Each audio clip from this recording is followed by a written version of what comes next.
como un soldado, por ejemplo. Ahora en tiempos de guerra que estamos, lamentablemente, dos guerras que tenemos grandes, la guerra de Ucrania y lo que ocurre Israel con Gaza y Irán. Cuando un soldado israelí, por ejemplo, se tiene que enfrentar con los gazatíes o con cualquier otros y se enfrentan allí. Es cosa de segundos, segundos, segundos que tiene la persona dice, ¿le disparo o no le disparo? Si usted está en esa condición, y si usted no dispara, le disparan a usted y lo matan. Y el punto es que usted sabe que tiene que disparar y disparó y mató a una persona. El punto es qué siente al momento qué siente o qué sentimos al momento de tener que matar a otro ser humano. O alguien que se nos metió en casa y nos quiso hacer un daño a alguien y en defender a alguien se nos pasó la mano y murió esa persona. ¿Qué sentimos? Me alegro, digo, qué bonito lo hice.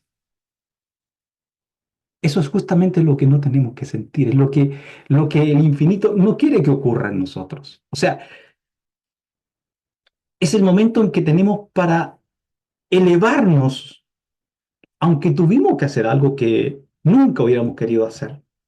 Es justamente ese sentimiento que nos eleva por sobre estas razas que han hecho lo que quieren, que matan, que roban, que no les importa que que las personas sufran hambres.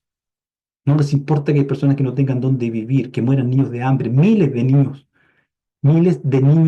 anuales de hambre, mientras en los países en que estamos relativamente bien, diría yo, se botan toneladas de comida a la basura diariamente.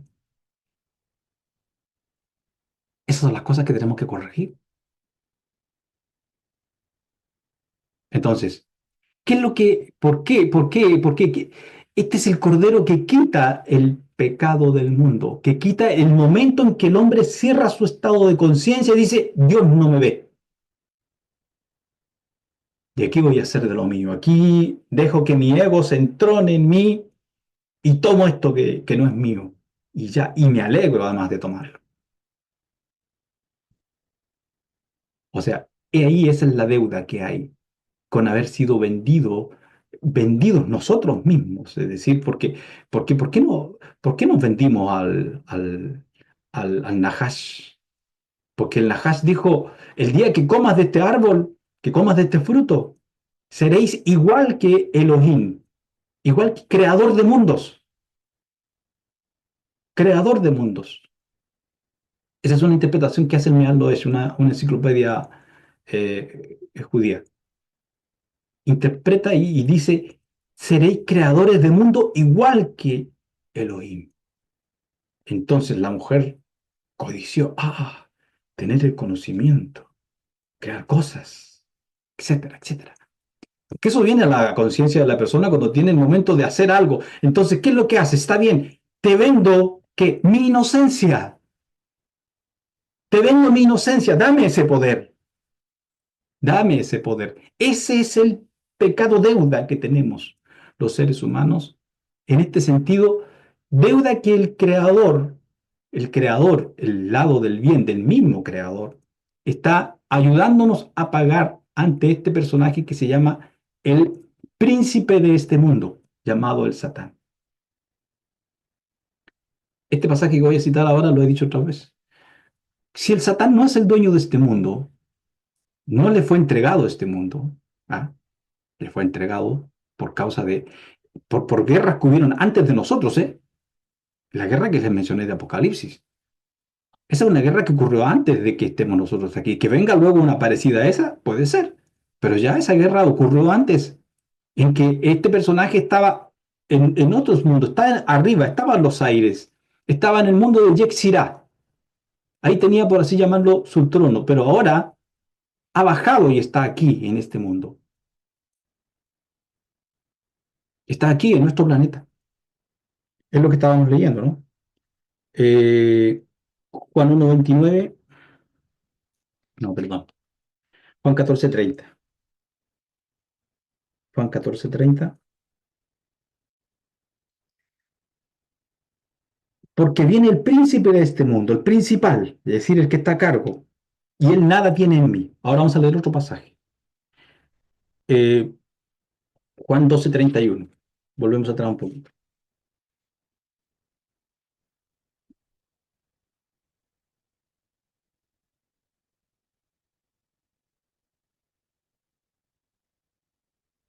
Vamos a tomar un poquito de contexto y vamos a leer del 27, versículo 27, del 12, del 27.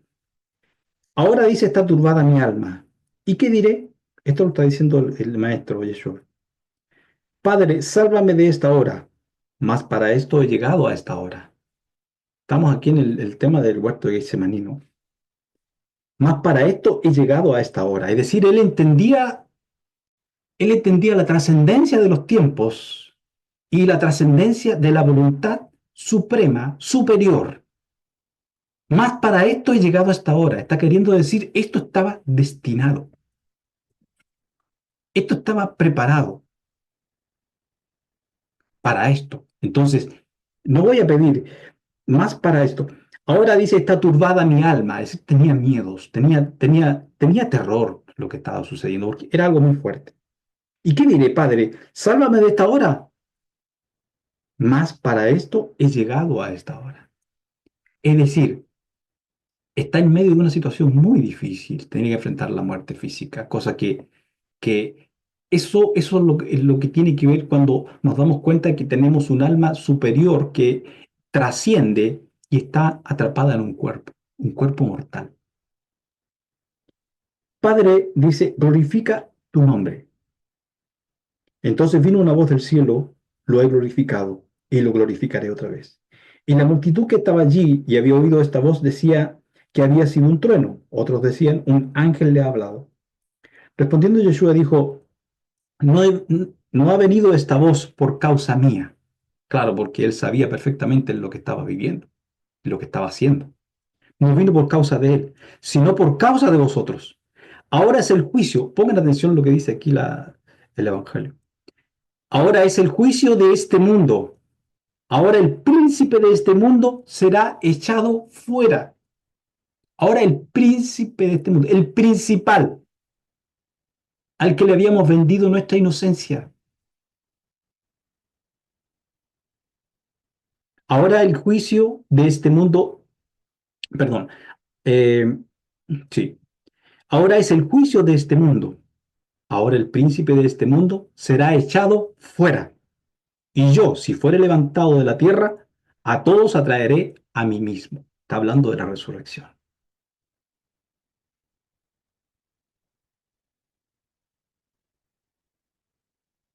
Entonces, ¿qué tenemos aquí? Nuevamente nos habla del príncipe de este mundo. ¿Quién es el príncipe de este mundo?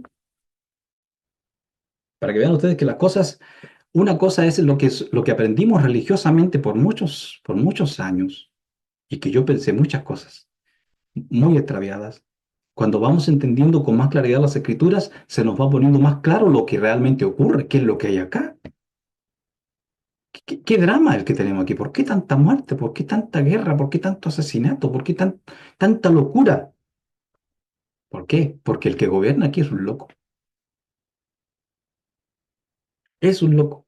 Por eso que el maestro cuando habla el Padre Nuestro, dice, vosotros rezaréis de esta forma, Padre nuestro que estás en los cielos, santificado sea tu nombre, venga a nosotros tu reino. ¿Por qué dice venga? ¿Alguna vez se han puesto a pensar por qué dice venga?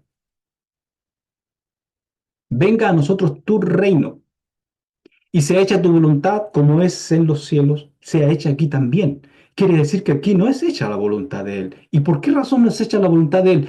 ¿Por qué? Porque el Satán tiene un derecho legal para sembrar el odio y sembrar la discordia y la rebelión en este planeta.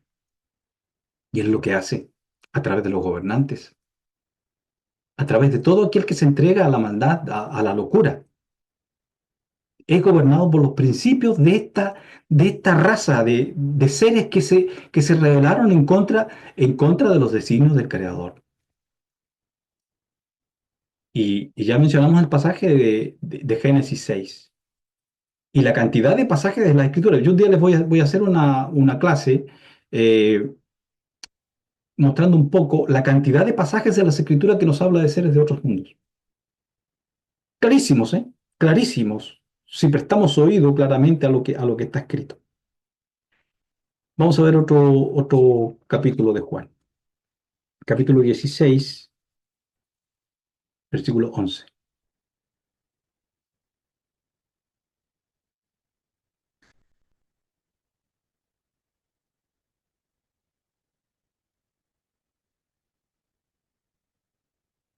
Vamos a tener contexto un poquito 16 del 5 en adelante. Pero ahora voy al que me envió, y ninguno de vosotros me pregunta a dónde voy.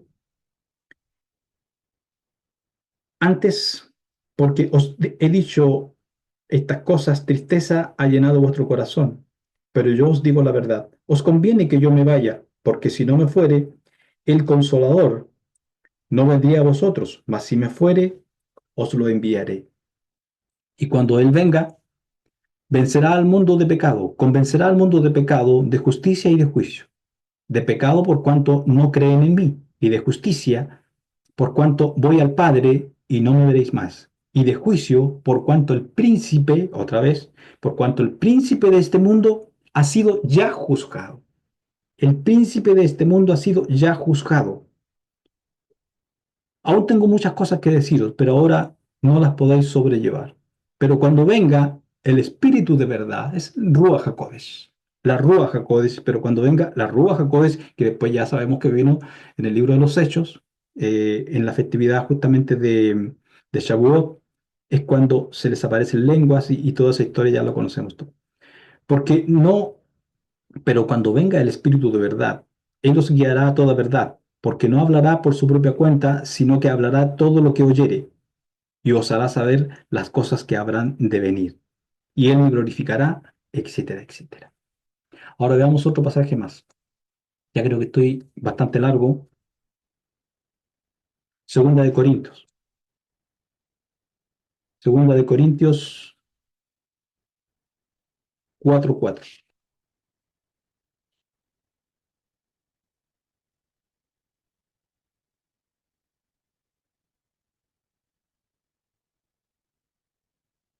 Y fíjense aquí está hablando el apóstol Pablo, ¿eh?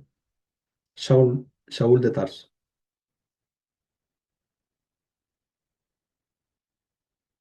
Un poco de contexto para entender. 4 del 2 en adelante. Antes bien, renunciamos a lo oculto y vergonzoso, no andando con astucia, ni adulterando la palabra de Dios, sino por la manifestación de la verdad, recomendamos a toda conciencia humana delante de Dios. Pero si nuestro evangelio está aún encubierto, entre los que se pierden está encubierto, a los cuales, pongan atención lo que dice aquí, a los cuales el Dios de este siglo cegó el entendimiento de los incrédulos para que no les resplandezca la luz del Evangelio de la gloria de Mashiach, el cual es imagen de Dios. Aquí hay mucha profundidad en este versículo, muchísima profundidad. Pero ya tenemos que aquí Pablo no solo lo menciona como príncipe como lo hizo Yeshua, sino que lo menciona como Dios, como un Elohim. Y seguramente ya me han escuchado hablar ustedes decir que en la Torá aparece más de un Elohim. Pues aquí tenemos una prueba. El Satán es conocido como un Elohim. Cualquiera de los ángeles también se le puede llamar un Elohim. Cualquiera de los poderosos de la tierra, los jueces, los grandes, son un tipo de Elohim. Y el Satán aquí, el apóstol Pablo lo menciona como el Dios de este mundo. Versículo 4, el cual el Dios de este siglo o tiempo, que también es un equivalente a mundo o a sistema, cegó el entendimiento de los incrédulos. Cegó el entendimiento. Ese es el trabajo de él, cegar y ocultar. Ocultar, ¿sabe qué? Los grandes secretos que están en la Torá. Y les voy a decir una de las cosas que logró ocultar por tantos años, pero llegó el tiempo que apareciera, era la Kabbalah. Hay gente que ahora a mí no me sorprende, porque en realidad nosotros venimos del cristianismo, de haber estado muchos años en cristianismo, lo cual a mí no me causa ningún problema decirlo.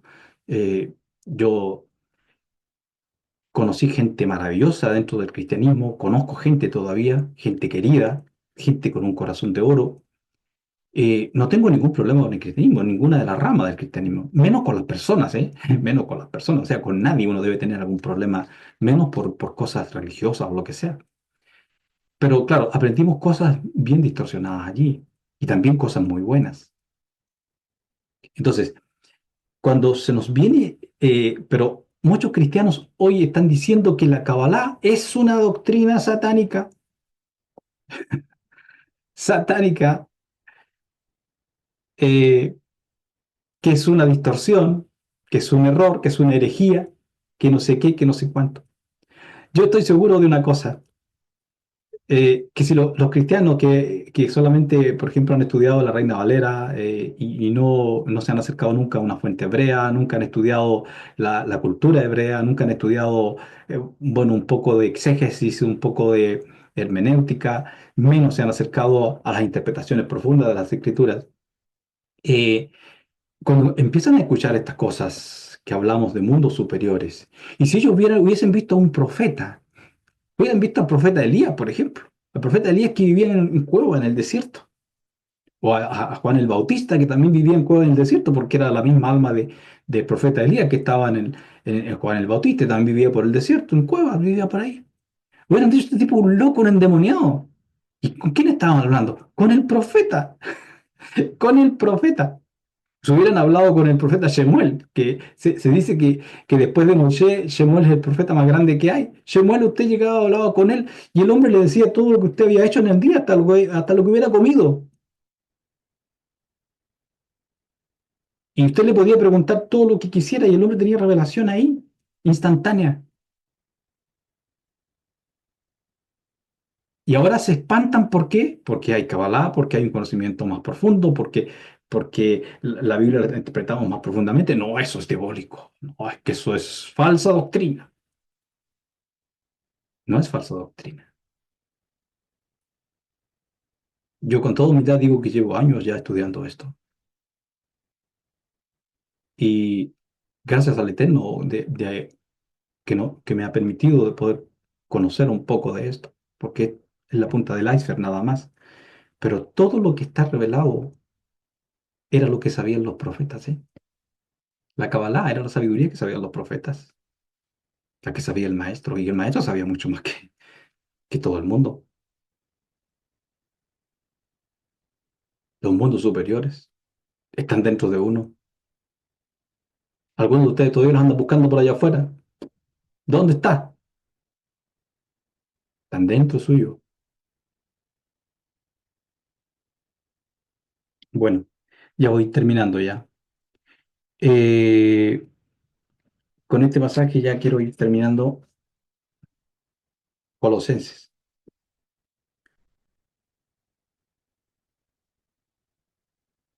Ahora, como no quiero dejar el tema de la fiesta, que las fiestas son sombras, sombras, son pero aquí vamos a llegar a eso ya, ¿eh? Sí, aquí tenemos Colosenses, capítulo 2. Colosenses, capítulo 2, versículos 8 al 17. Veamos qué dice. Mirad que nadie os engañe por medio de filosofías y huecas sutilezas, según las tradiciones de los hombres, conforme a los rudimentos de este mundo y no según el Mashiach.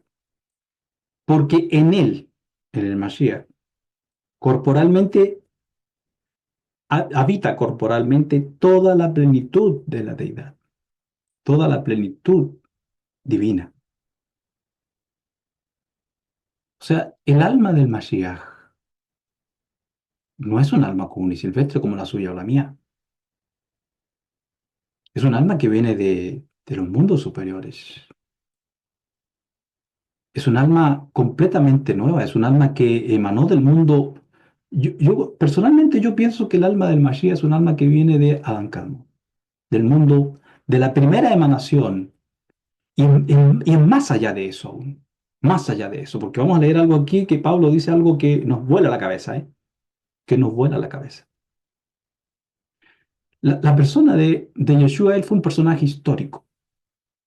Histórico, por mucho que digan algunos, nunca existió Yeshua. O sea, hay gente tan, no sé cómo decirlo, que pueden tener las cosas enfrente de su nariz y no lo quieren ver. Es como los que niegan la Shoah, el holocausto judío. No sé si ustedes saben, pero hay muchos fundamentalistas árabes que niegan que ocurrió un holocausto. Imagínense, tengo todas las pruebas que hay, hasta videos hay. Y ellos dicen que no ocurrió, eso nunca ocurrió. Otros niegan que existió Moisés, que Moisés nunca existió. Entonces, así te puede negar cualquier cosa, es lo que se le ocurra. Como hay gente que ahora dicen que son un perro, que son un gato, que son un caballo, y que se les tiene que respetar en algunos países, y incluso hay hasta legislación en algunos países para respetar a alguien que se cree caballo. O sea, el hombre tiene libre albedrío hasta para esas cosas, ¿eh? Hasta para esas cosas. Pero vamos aquí a lo que estamos leyendo. Colosenses capítulo 2 versículo 8. Mirad que nadie os engañe por medio de filosofías y huecas sutilezas según las tradiciones de los hombres, conforme a los rudimentos del mundo y no según el Mesías. Porque en él, en el Mesías, habita corporalmente toda la plenitud de la deidad, de la divinidad. Y vosotros estáis completos en él, que es la cabeza de todo principado y potestad. O sea, es el Señor de todo ello, el que gobierna.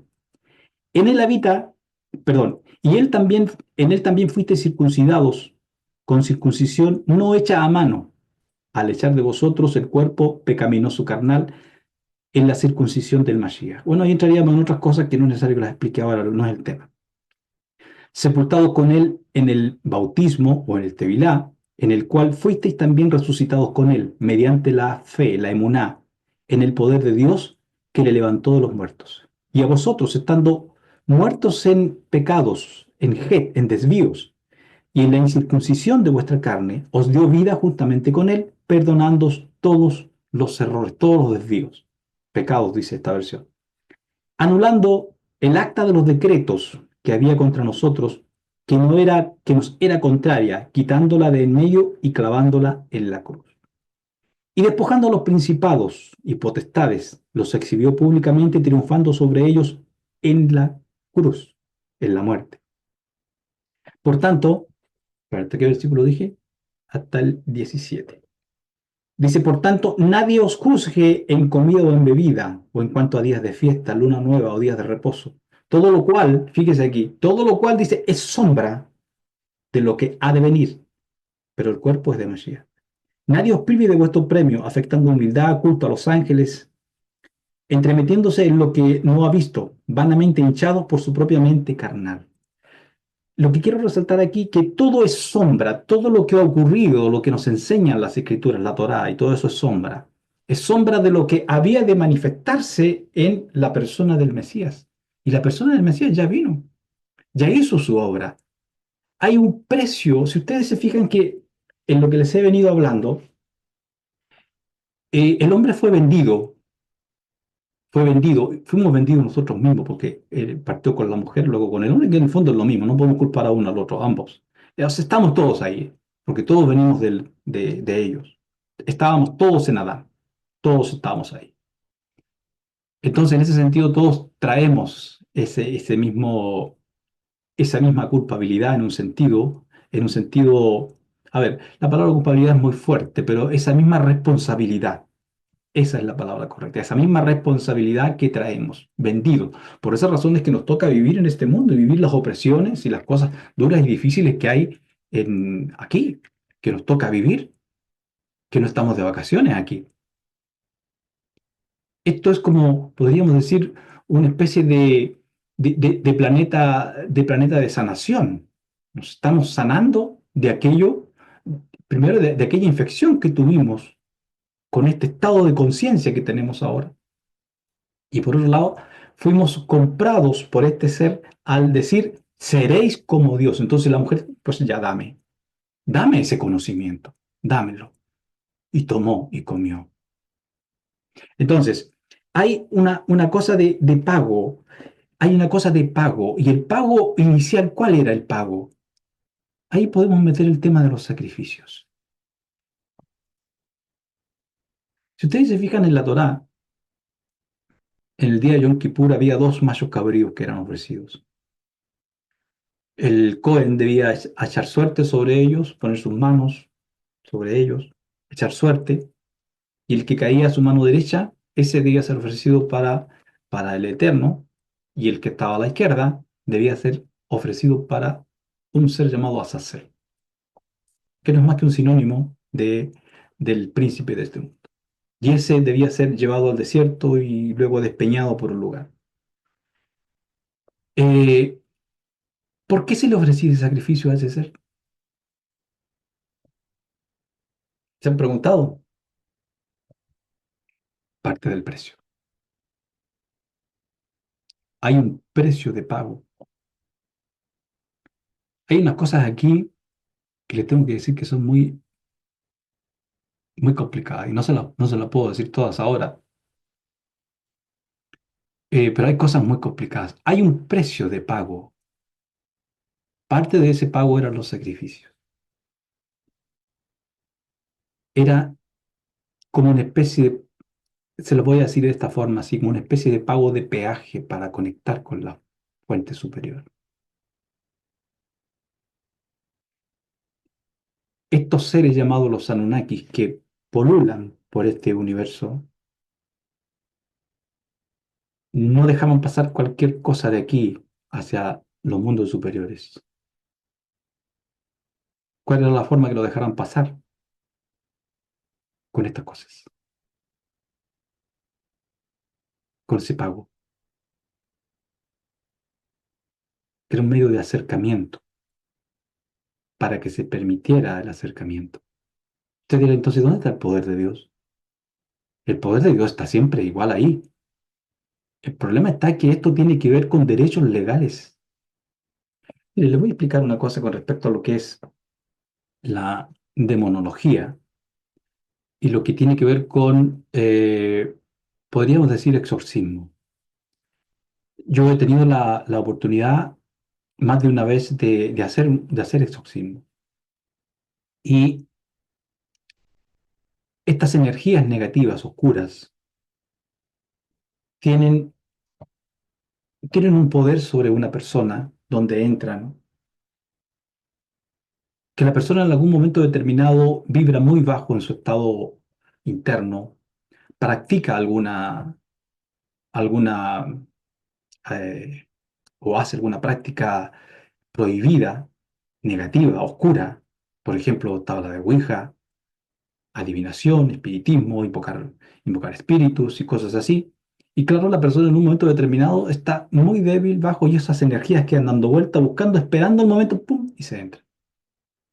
La persona se vulnera en sí y entraron y pasaron a tomar posesión de esa persona. Pero previo a eso, la persona ha hecho pactos, sobre todo cuando las personas han hecho pactos con esas energías. Yo hago tal cosa y tú me das tal cosa. Pues eso no es un pacto. Esta energía viene y les concede eso, porque estas energías tienen entrada a los mundos, no a todos los mundos espirituales, por supuesto que no, pero sí tienen ciertos poderes que les han sido otorgados, ciertos permisos por el Creador, para ver justamente lo que dijimos hace un rato, ver qué es lo que hace el hombre en el momento en que tiene esa posibilidad. Bueno, cuando uno se encuentra con un caso así, uno echa fuera esa energía, ese demonio, lo reprende y se va. Y se va, y la persona queda completamente libre. Lo he vivido más de una vez eso, completamente libre. Pero ocurre que pasan unos días, a veces unas semanas, y vuelve otra vez. Vuelve ese espíritu. Y vuelve a veces peor, porque se junta con otros que invita a la casa. Eh, entonces, cuando uno ve eso, uno sabe que ese espíritu volvió porque tiene un derecho legal. ¿Cuál es el derecho legal? El pacto que tiene la persona con ese espíritu. Mientras la persona no deshace ese pacto y pide perdón al Creador, ese espíritu volverá cada vez. Pero la persona deshace ese pacto de corazón, pide perdón al Creador y ese espíritu no vuelve nunca más. Nunca más. No puede traspasar la orden que se le da cuando ya no tiene pacto. No pueden, no pueden, no les está permitido. Ese es el poder que nos ha sido dado como almas, como chispas divinas, capaces de implantar el reino de Dios aquí, pero estamos tan desatinados, estamos tan alejados del mundo superior que muchas veces yo digo, digo de broma, la mayoría de las veces lo digo así, ¿no? Que no podemos sanar ni un resfriado. ¿Cuánto más vamos a poder echar fuera un shedín, un demonio, una energía de estas?